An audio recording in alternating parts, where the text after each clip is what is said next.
अस्सलामुअलैकुम students, I know आप लोग अपना होमवर्क कंप्लीट कर चुके हैं और आपकी तबीयत भी ठीक है और आप लोग फ्रेश भी हैं, क्योंकि मैथ्स करने के लिए फ़्रेश होना बहुत इम्पॉर्टेंट है। आज की क्लास में हम लोग एक नया कंटेंट पढ़ने वाले हैं, एक नया टॉपिक है।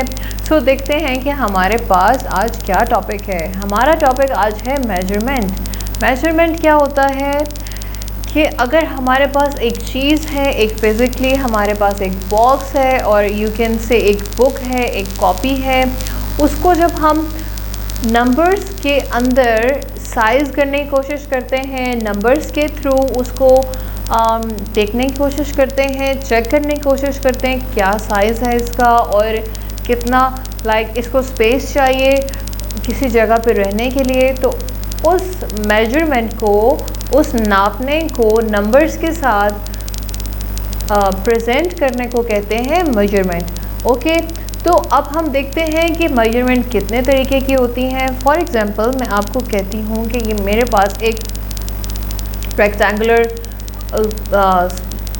बॉक्स है, या आप कह सकते हो कोई भी रेक्टेंगुलर पीस है, ठीक है। अब मुझे देखना है कि मुझे इसको टेबल पे रखना है, तो मैं क्या करूँगी, मैं इसको मेजर करूँगी। किससे मेजर करूँगी?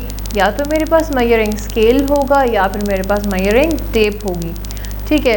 अब इस जो छोटे छोटे लिखे होते हैं ये वाले आप देख सकते हो नंबर्स, ये नंबर्स जो हैं सेंटीमीटर होते हैं, और जो थोड़े से बड़े होते हैं उनके आगे लिखा होता है INCH। INCH जो होता है वो इंचेस होता है, और छोटे छोटे जो होते हैं वो सेंटीमीटर होता है, ठीक है। तो मैं इसको मेजर करती हूँ। फॉर एग्ज़ाम्पल एक रेक्टेंगुलर मेरे पास एक पीस है, वुडन पीस है। रेक्टेंगुलर वुडन पीस जो मेरे पास है उसकी मेजरमेंट है मेरे पास 15.5। अब ऑब्वियसली अगर मुझे इसको कवर करना है या फिर मुझे इसके लिए थोड़ी सी क्या कह सकते हैं डेकोरेशन चाहिए होगी, तो मुझे इसकी मेजरमेंट पता होनी चाहिए, मुझे इसका साइज़ पता होना चाहिए। सो किसी भी चीज़ के साइज़ की मेजरमेंट, किसी भी चीज़ की वॉल्यूम की मेजरमेंट और किसी भी चीज़ की वेट की मेजरमेंट जो है वो हम कर सकते हैं just to acknowledge, just to know कि हमें किस तरीके से इसको मैनेज करना होगा आने वाली लाइफ में। सो हम देखते हैं कि हम कितने तरह की यूनिट ऑफ मेजरमेंट्स देखेंगे। ओके, लेकिन यूनिट ऑफ मेजरमेंट से पहले हमें पता होना चाहिए कि हमें मेजर करने के कितने स्केल दिए गए हैं। सबसे पहले अभी जो हम डिस्कस कर रहे हैं वो हम लेंथ करेंगे, वॉल्यूम करेंगे और मास करेंगे, ठीक है। अब ये तीनों चीज़ें क्या होती हैं, लेंथ, वॉल्यूम और मास क्या होता है, ये भी डिस्कस करेंगे। सबसे पहले देखते हैं कि लेंथ क्या होता है। लेंथ क्या होता है, एक पॉइंट से लेके दूसरे पॉइंट तक का जो डिस्टेंस है उसको लेंथ कहा जाता है। अब वो डिस्टेंस जो है जो हम वॉक करते हैं उसका भी डिस्टेंस हो सकता है। अब मेरे पास अगर कोई ऑब्जेक्ट है उसका डिस्टेंस भी हो सकता है। फॉर एग्जांपल यहाँ पे देखें, एक पॉइंट से दूसरा पॉइंट है, ठीक है। एक्चुअली ये स्केल भी तो एक ऑब्जेक्ट है ना, इसकी भी एक लेंथ है, तो इसके ऊपर जो नंबर्स हैं एक्चुअली वो इसकी मेजरमेंट है। ऑल राइट, तो हम ये कह सकते हैं कि जो स्केल है ये 330 सेंटीमीटर का है ना, और 12 इंचेस का है। और सो अब ये देखते हैं कि लेंथ तो हमने पढ़ लिया, वॉल्यूम क्या होता है। वॉल्यूम क्या होता है, अब इस स्केल को किसी जगह पे स्टे करने के लिए कितना स्पेस चाहिए होगा। ऑल राइट, सो सिंपली इसका साइज़ कहलाता है, ओवरऑल साइज़। अब ये तो हमने लेंथ देख ली है, इसकी एक विड्थ भी है, ठीक है। इसकी एक जो साइड पे इसकी जो पतली सी स्किन वो है, शेप है, वो भी है। तो इस सब को जो हम चेक करते हैं ये volume of something, volume of object कहलाता है कि इसको किसी जगह पे रखने के लिए कितना स्पेस चाहिए होगा। उसके बाद मास आता है। मास क्या होता है, फॉर एग्जांपल ये एक ऑब्जेक्ट है, ठीक है। ऑब्वियसली जब मैंने इसको लिफ्ट किया हुआ है तो इसका एक वेट भी है, और जो इसका वेट है वो भी एक मेजरमेंट होती है कि इसका वेट कितना है। तो ये भी हम मेजरमेंट में ही काउंट करते हैं। पता है ना, जब हम मार्केट जाते हैं तो हम लोग हर चीज़ वेट करवा के लेकर आते हैं, है ना। तो वो जो हर चीज़ हम वेट करवा के लेकर आते हैं उसको मास भी कहा जाता है मैथमेटिकल लैंग्वेज में। सो हम स्टार्ट करते हैं कि हम यूनिट ऑफ मेजरमेंट कौन कौन से यूज़ करने वाले हैं इन दिस चैप्टर। हम लोग बेसिकली लेंथ को ज़्यादा देखेंगे। तो standardized amount of various physical quantity. अब हमारे पास ब्यूरोज होती हैं जो कि ये डिसाइड करती हैं कि हमने कितना स्केल किसको देना है और कहाँ रखना है, ठीक है।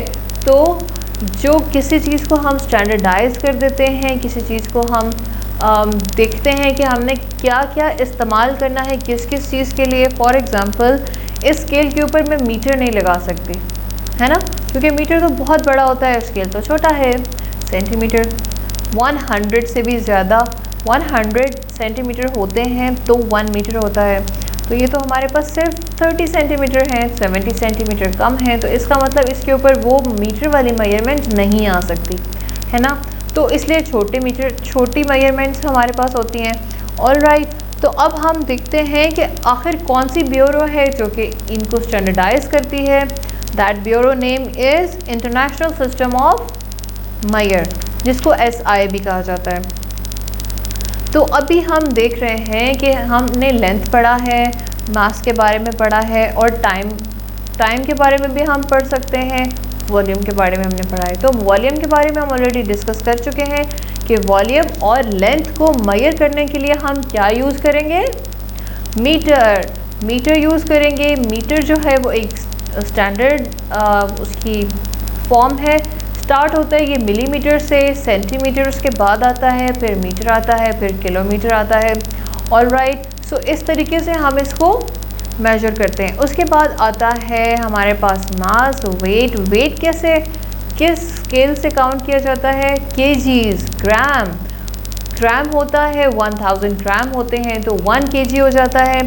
उसके बाद टाइम भी आता है, टाइम का पता है ना आपको कैसे कैसे काउंट होता है, मिनट से, सेकंड से, आवर्स के साथ, है ना, रिमेंबर। सो टाइम का अलग स्केल होता है। इसी तरीके से और बहुत सारी चीज़ें होती हैं जिनके स्केल्स होते हैं, जैसे टेम्परेचर का होता है स्केल। तो वो चीज़ें जो है हम आने वाली क्लासेस में डिस्कस करेंगे। आज जो है सिर्फ आज के कंटेंट में या आज की क्लास में जो है हम सिर्फ लेंथ डिस्कस करेंगे, मीटर, सेंटीमीटर, किलोमीटर, मिलीमीटर, इन चारों को डिस्कस करेंगे और इनके एक्चुअली वैल्यूज़ क्या हैं वो हम फर्दर क्लासेस में पढ़ेंगे। ऑलराइट, सो आई होप आपको समझ आ गया होगा कि आप किन किन चीज़ों को पढ़ने वाले हो आने वाले चैप्टर्स में, और लेंथ क्या होता है और मेजरमेंट क्या होता है। So I will see you in the next class. Teacher के कॉल करने पे हम उनको बताएं कि आपने क्या पढ़ा था और क्या मुश्किल हुई थी। अल्लाह हाफ़िज़।